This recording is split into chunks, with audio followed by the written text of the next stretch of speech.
नमस्कार, आप देख रहे हैं जन एक्सप्रेस और मैं हूं आपके साथ लक्ष्मी मौर्य।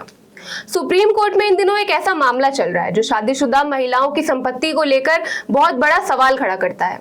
25 सितंबर 2025 को इस मामले की सुनवाई के दौरान सुप्रीम कोर्ट ने कहा कि अगर कोई हिंदू महिला जो शादीशुदा है और उसकी मौत हो जाती है और उसके ना पति हैं और ना बच्चे, तो ऐसी कमाई या संपत्ति किसको मिलेगी। यह मामला हिंदू उत्तराधिकार कानून यानी हिंदू उत्तराधिकार अधिनियम 1956 की धारा 15 और 16 से जुड़ा हुआ है। कानून के मुताबिक अगर किसी हिंदू महिला की मौत बिना वसीयत के हो जाती है तो उसकी संपत्ति सबसे पहले उसके पति और बच्चों को मिलती है।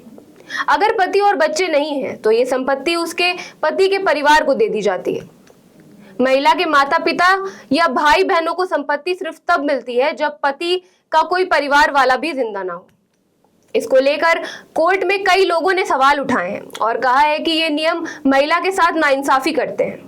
उनका कहना है कि अगर कोई पुरुष मरता है तो उसकी संपत्ति उसकी पत्नी, बच्चे और माता पिता को मिलती है, लेकिन महिला की संपत्ति के लिए उसके अपने माता पिता को सबसे आखिर में रखा गया है।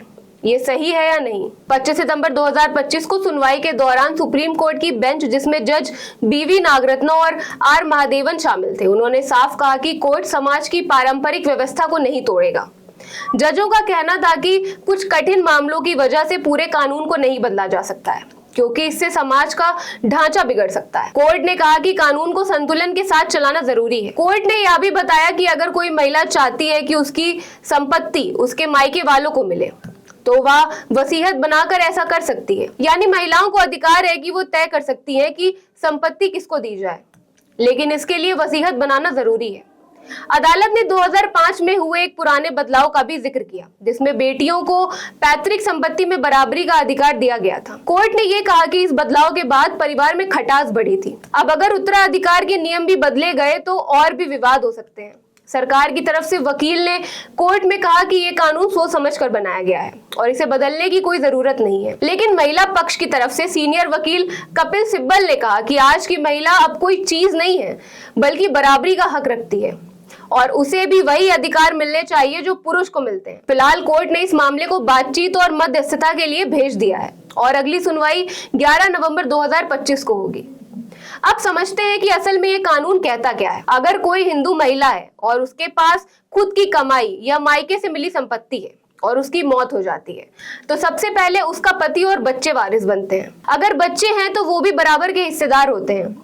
अगर किसी बच्चे की मौत हो चुकी है लेकिन उसके बच्चे जिंदा हो तो उन्हें भी हिस्सा मिलेगा। लेकिन अगर महिला की मौत ऐसे समय पर हो जब ना पति जिंदा है और ना बच्चे, तो उसकी संपत्ति उसके पति के परिवार को मिलती है, ना कि महिला के मायके को।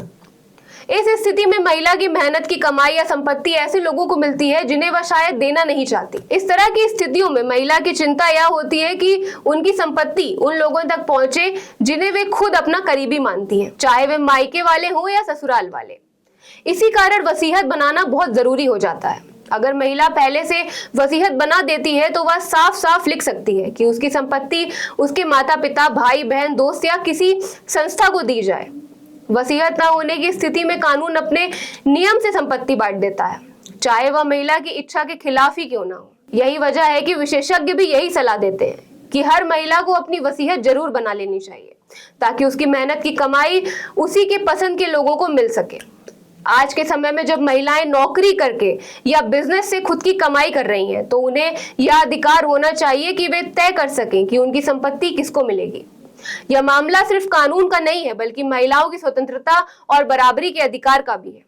सुप्रीम कोर्ट का यह मामला आने वाले समय में बहुत अहम साबित हो सकता है, क्योंकि यह महिलाओं को लेकर समाज की सोच और कानून की दिशा को बदल सकता है। ये देखना बहुत दिलचस्प होगा कि क्या कानून में कोई बदलाव होते हैं या परंपराओं को पहले जैसा ही बनाए रखा जाता है। इस अहम सवाल पर हमारी नजर बनी रहेगी। देखते रहिए जन एक्सप्रेस। धन्यवाद।